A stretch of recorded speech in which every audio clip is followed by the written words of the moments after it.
ملي كنا صغار وحنا كنتفرجوا في افلام ديزني، كنضحكوا كنفرحوا وكنعيشوا معاهم في عالم سحري كله براءه ومتعه، من قصص ابطال كيحاربوا باش يحققوا العدل في النهايه، الاميرات اللي كان همهم الوحيد يعيشوا بسلام هما والشعب ديالهم.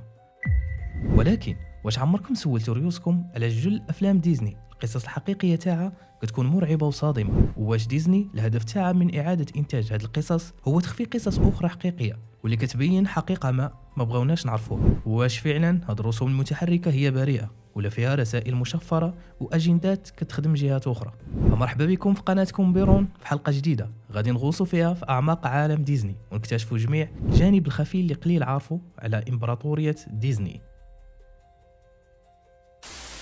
وعاش في سعادة إلى الأبد، هاد الجملة اللي كنا كنسمعوها في أغلب نهايات أفلام ديزني وغيرها من الجمل السعيدة اللي كتنهي القصة بحال بياض الثلج، سندريلا وغيرها بزاف من الأفلام. ولكن القصص الحقيقية اللي وراء هاد الأعمال ما كانتش كتحمل في نهاية هاد الجملة، بل كانت أغلبيتها كتكون النهاية ديالها حزينة ومأساوية. خلونا نبداو بأول عمل معنا اليوم من أفلام ديزني واللي هو سنو وايت والأقزام السبعة، واللي كان معروف عندنا باسم بياض الثلج والأقزام السبع. فقصة هذا العمل كتدور على بنت كانت زوينة بزاف وأنها كانت بنت طيبة والكل كيبغيها إلا شخص واحد واللي هي مرت باها، واللي هي في نفس الوقت خالتها، واللي كانت كتكل ليها واحد الحقد اللي كبير بزاف، فكانت كتعاملها معاملة سيئة. والسبب كان أن سنو وايت كانت زوينة عليها. فكنا كنتفكروا داك المشهد منين كانت الملكة كتوقف قدام المراية وكتسولها على شكون أجمل وحدة في المملكة، وكانت المراية كتجاوبها بأن الأجمل هي سنو وايت. فهاد الشيء اللي خلى الملكة تحقد عليها وقررت أنها غادي تتخلص منها نهائيا، فوكلات هاد المهمة لواحد من الحراس ديال القصر باش يديها الغابة وتما ينهي حياتها. إلا أن هاد الأخير بقى عنده شوية الوفاء للعائلة الملكية فما قدرش أنه يقتلها وطلب منها أنها تهرب للغابة. وهذا الشيء اللي كان سنو وايت هربات باتجاه الغابة اللي غتلقى فيها كوخ صغير فيه 7 ديال الأقزام واللي غادي يطلبوا منها أنها تبقى معاهم.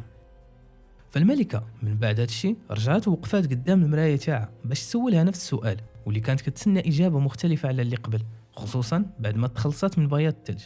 فسولتها على شكون هي أجمل وحدة في المملكة، فجاوبتها عاوتاني بنفس الجواب، الأجمل هي سنو وايت واللي كتعيش دابا في كوخ صغير وسط الغابة. هذا الشيء خلى الملكة يجن الجنون تاعها، فحولات راسها لعجوز كبيرة باستعمال السحر الأسود، وكتمشي تعطي سنو وايت تفاحة مسمومة كتخليها طيح في بلاصتها بلا حركة. فالأقزام ظنوا بأنها ماتت فقرروا أنهم يدفنوها، إلا أنه في آخر لحظة يجي الأمير وكيعتقها وكيعيشوا في سعادة وفرح. فهذه كانت هي القصة تاع فيلم ديزني. ولكن القصة الحقيقية مختلفة تماما. فالقصة الأصلية كتبوها الأخوين غريم في عام 1812، وكانت النهاية فيها دموية بزاف. فالنهاية في القصة الحقيقية أنه بعد ما الأمير قدر يعتق الأميرة بياض الثلج قرروا أنهم غادي يديروا واحد العرس كبير بزاف ويعرضوا فيه على كل ملوك وملكات العالم، وكان من بين المعروضين طبعا الملكة اللي حاولت تقتل بياض الثلج، والهدف كان من الاستدعاء ديالها ماشي حب فيها، بل أن سنو وايت كانت باغا تنتقم منها بأبشع طريقة. فمن بعد ما حضرت الملكة للعرس تم القبض عليها وجبروها أنها تلبس واحد الحذاء مصنوع من الحديد السخون لدرجة أن لولو ولا أحمر بسبب درجة الحرارة المرتفعة اللي فيه، فخلوها كتشطح بيه حتى ماتت من الألم في النهاية. ودابا ندوزو الفيلم الثاني معنا في هذه الحلقة واللي هو فيلم بوكاهانتس. هذا الفيلم ممتاز بأنه كان من أكثر أفلام ديزني إثارة للجدل، حيث ديزني بدلت في القصة الأصلية بزاف حتى ولات قصة مقلوبة تماما عكس القصة الأصلية والحقيقية. في الفيلم بوكاهانتس هي بنت من السكان الأصليين تاع أمريكا واللي كيتسماو بالهنود الحمر، والأب تاعها كان هو زعيم قبائل الهنود الحمر وكان باغي يزوجها بمحارب من القبيلة، ولكن هي طاحت في حب كابتن إنجليزي واللي اسمه جون سميث واللي كان واحد من المستعمرين اللي جاوا باش يحتلوا أمريكا وينهبوا خيراتها. فالمشكل بدا من أصحاب القبطان بغاو يسرقوا الذهب من الهنود، هذا الشيء اللي خلى زعيم القبائل واللي هو أب بوكاهانتس يحقد على الإنجليز بصفة عامة، وهذا الشيء اللي خلى رافض الفكرة زواج بوكاهانتس من القبطان. فهذه كانت هي القصة اللي عرضات ديزني في الفيلم ديالها. ولكن القصة الحقيقية مختلفة تماما على هادشي. ففي القصة الحقيقية هي سميتها ماشي بوكاهانتس بل سميتها الأصلية كانت آمونو، واللي تولدات في عام 1596، وبوكاهانتس كان غير لقب تلقوا المحتل عليها واللي كيعني البنت الشقية ولا البنت المثيرة للمشاكل. فهي في الحقيقة كانت بنت الزعيم الكبير بوهاتان وكان حاكم ديال أكثر من 30 قبيلة، والإنجليز جاو ماشي باش يكتشفوا عالم جديد ولكن باش يحتلوا ويستغلوا الأرض ويبيدوا السكان الأصليين. فعلى عكس ما كيقولوا في فيلم ديزني بأن بوكاهانتس خانت شعبها وفضلت المستعمر وحماته وتحالفت معه، بل كانت من المقاومين اللي واجهوا الاستعمار البريطاني. وبسبب قوة هذه البنت والوقوف تاعها ضد الاحتلال هو اللي خلى المؤرخين البريطانيين يكتبوا في تاريخها ويرجعوها أنها أحبت البريطانيين على شعبها وأرضها. ودابا كنكون وصلنا للفيلم الثالث والأخير معنا في حلقتنا اليوم، واللي هو فيلم ساندريلا. فكل شي كيعرف ساندريلا، البنت الطيبة اللي كانت خدامة عند مرات باها وبناتها، واللي كانوا كيعاملوها معاملة سيئة بزاف، أكثر من المعاملة ديال العبيد. من غير أن نهاية هذه القصة في فيلم ديزني كانت سعيدة، حيث ساندريلا في الأخير تزوجت بالأمير بعد ما لقات الصباط اللي ضاع منها. هادشي اللي كيخلي القصة تاع الفيلم كيكون فيها أمل، حب ونهاية سعيدة. ولكن واش هادشي كان حقيقي؟ واش القصة الأصلية ديال ساندريلا كانت بريئة بحال ما صوروها لينا في ديزني؟ الجواب طبعا لا، حيث كون كانت نعم ما كانش غتكون هذه الحلقة أصلا. فقصة ساندريلا هي ماشي من اختراع ديزني، بل هي قصة قديمة بزاف كانت كاينة في قصص الشعوب الأوروبية، وبالضبط في نسخة الأخوين غريم اللي هما نيت اللي كتبوا قصة بياض الثلج اللي هضرنا عليها في الأول. فهاد الأخوين كانوا معروفين بقصصهم المرعبة والدموية. فقبل ديزني وقبل أفلام الرسوم المتحركة كانت القصص كتناقل على ضوء الشموع، وكان الهدف منها ماشي التسلية ولكن التخويف والتربية عبر الرعب. يعني أنهم كانوا كيحاولوا يربيوا الطفل عن طريق قصص الرعب اللي غتخليه يخاف. بحال مثلا عندنا حنا هناك قصص اللي موروثة على الأجداد ديالنا، واللي كان الهدف منها أنهم يخلعوا الدري الصغير باش ما يخرجش ولا ما يدير شي حاجة اللي خايبة، بحال قصة عيشة قنديشة ولا قصة الغول ولا بغلة القبور وغيرها بزاف من القصص اللي الهدف منها تربية وإخافة الطفل. فالقصة الأصلية ديال ساندريلا بانت في أوروبا وتحديدا في ألمانيا، وكانوا كيطلقوا عليها واحد الاسم اللي ما غاديش نعرف نطقوا لكم، وغنخلي جوجل تراديكسيون يتكلف بهذه المهمة، واللي كانت سميتها Aschenputtel، واللي المعنى ديالها الحقيقي هو البنت اللي كتعيش وسط الرعب. دابا خلينا نغوصوا في القصه الحقيقيه ديال ساندريلا اللي كتبوها الاخوين غريم. ففي القصه الحقيقيه الاب ديال ساندريلا كان حي وكان حاضر معاهم في نفس الدار، ولكن كان ساكت على العذاب اللي كانت كتعيشه بنته، حيث انه ما كان كيقدر يدير والو من غير انه يشوف بنته كتعذب قدامه ويسكت، وهذا الشيء بسبب السحر اللي كانت كتمارسه عليه مرته. فخلاته ما قادر يدير حتى شي حاجه لبنته اللي في الاصل ما كانش كيبان ليه انها كتعذب ولا كتعيش شي حياه اللي صعيبه. اما الزوجه الشريره فكانت كتحقد على ساندريلا بلا اي سبب واضح، من غير ان ساندريلا كانت زوينه مقارنه مع بناتها.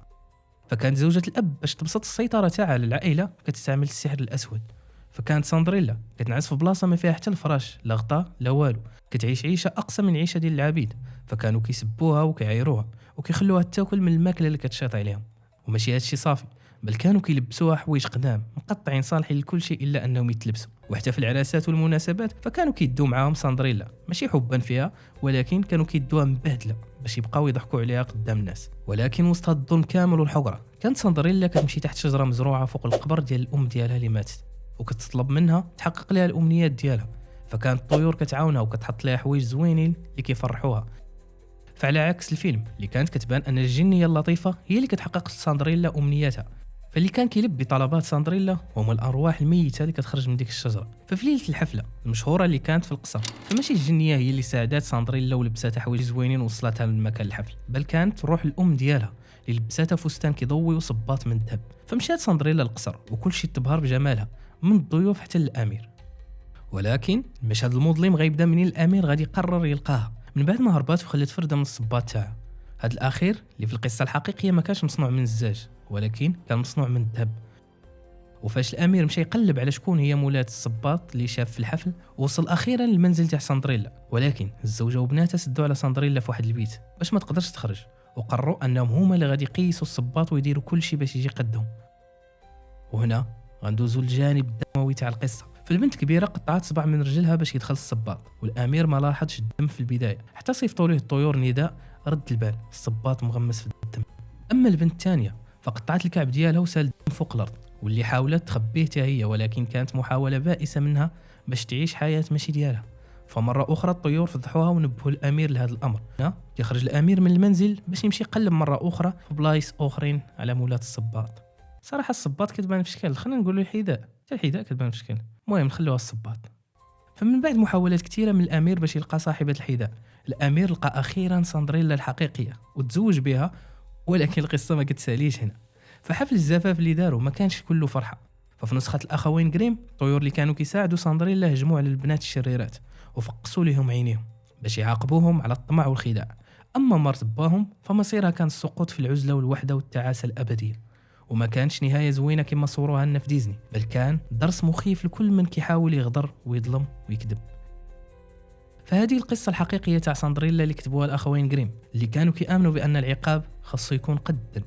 داكشي علاش القصص الحقيقية وراء أفلام ديزني كتكون دموية، خصوصا ملي كيكونوا أصحابها الأخوين غريم. فهنا أصدقائي كنكونوا وصلنا لنهاية تاع الحلقة، كنتمنى تكون نالت الإعجاب ديالكم، واللي عجبتكم ما تنساوش تخلوا لي لايك وتشتركوا في القناة وتفعلوا الجرس، وكتبوا لي تحت في التعاليق شنو بغيتي تشوفوا في الحلقات الماجية. والسلام عليكم.